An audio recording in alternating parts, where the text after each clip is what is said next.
Hello, and welcome to another episode of Autism Family Life, bringing you all things autism, family, and life in under 30 minutes.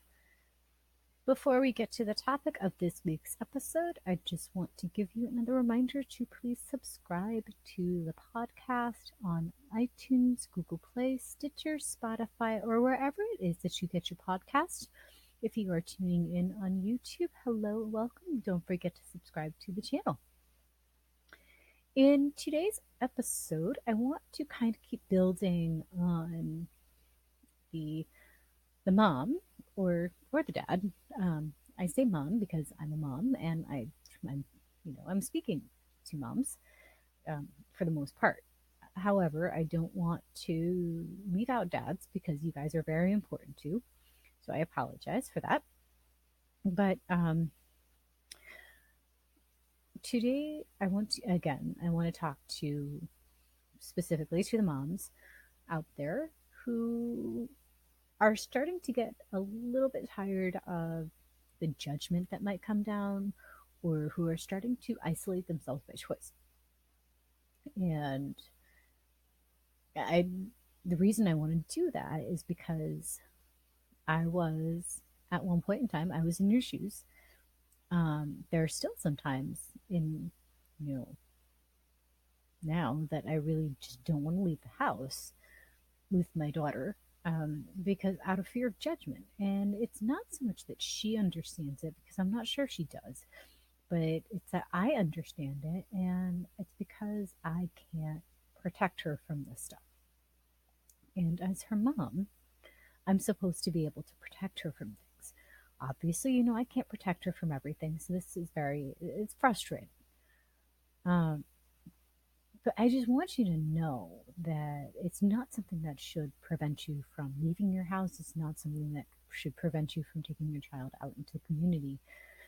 Because this is one of those ways, we touched on this, um, maybe not on the podcast. No, yeah, we did touch on this in the podcast.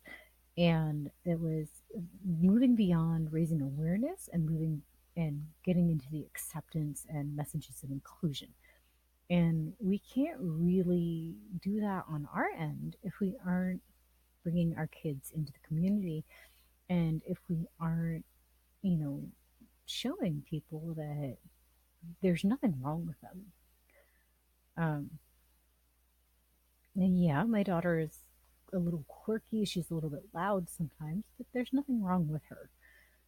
Um, but I already kind of felt like a social outcast before my daughter's autism diagnosis. And I'll let you know about that.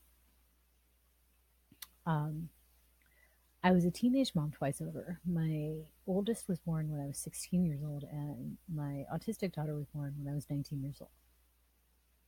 And so by the time, my both of my older two kids were born, most people who I had gone to high school with, they were just kind of wrapping up college, or we were just on completely different social paths. But I was not in a great place mentally, um, because I was just kind of ignoring all of my own mental health issues, and which is in retrospect really stupid, but you know, I can't really do anything about that now. And so I was already, like I said, kind of by my own choice, and then just kind of circumstance, I was already kind of a social outcast. And then, I have my kids. I love my kids to death.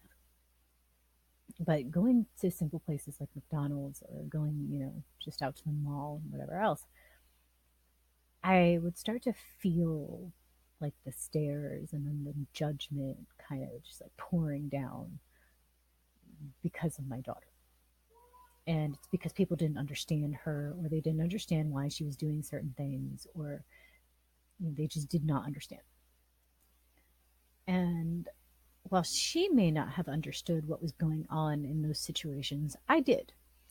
And I didn't know how to protect her from that. So I did what I could And that meant, kind of avoiding the problem and avoiding situations where she would be more exposed and potentially vulnerable to this kind of thing. Or for myself, it was kind of like one of those things. It was like I wanted to be able to protect her from everything, and that kind of led to this own sense of, okay, well, this is going to the extremes kind of thing. And, looking back, I almost wish I hadn't done it, not just for her sake, but also for mine, because then she, we go out in places now. We go for walks when we can. We go to the farmer's market when it's in season. We go to a local ice cream store where she doesn't get ice cream. She gets a cookie. She loves chocolate chip cookies. And, we'll go to the park because she loves swings. She loves going on swings. And we'll go to our local museum because they've got a free carousel over there. And again, it's one of those things that she loves. And getting her out into the community, it's not so much for now anyway. It's not so much for me. It's not so much for her. But the way I look at it is that it's my chance to show people that there's nothing wrong with her. Okay, so she's a little bit loud sometimes. Maybe she likes to, flap her hands or she does certain things, but there's nothing wrong with her. Um, and I've come to the point where, like, if people are staring at her, if I start hearing those whispers behind her back, it's like, huh, I can react one of two ways. I can either tell people, to go stick it where the sun don't shine and to mind their own business, or I can look at it and use it as my opportunity to reach out to them and to have this kind of teaching moment where I'm spreading this message of acceptance and inclusion by bringing her out into the community. Um, and I'm still working on that too because I'm still more inclined to be, tell people to mind their own business and just kind of leave us alone. Um, but we're working on that too.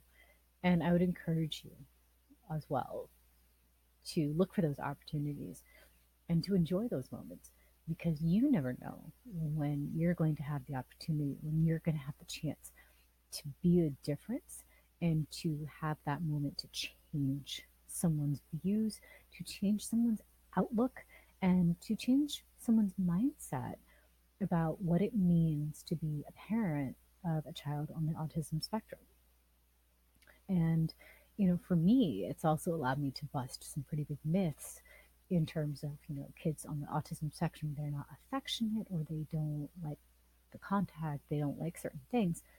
My daughter is very affectionate with me. She loves having her hand held. She gets her kisses. She loves her forehead kisses. She loves the hugs and squeezes. And there was just such big misconception about kids on the spectrum and not being able to show affection or shunning away from that, especially with adults or with their peers or whomever. And yeah, I admit it's not perfect. It's not always consistent. It is consistent. It's not always perfect, and it may not look to people as something that's normal, but this is our normal. So this is who we are. This is our family, and this is our opportunity. This is our chance to show people who we are. And I'm done kind of hiding that. So I would encourage you to do the same. And we will continue the conversation next week. I'm not sure if we will keep talking about spreading the message of acceptance and inclusion, or if we're going to talk more about is more like the family things and non-autism stuff, or if we get into talking about more life stuff. We'll see what happens. And I thank you for tuning in, and I hope you have an amazing day.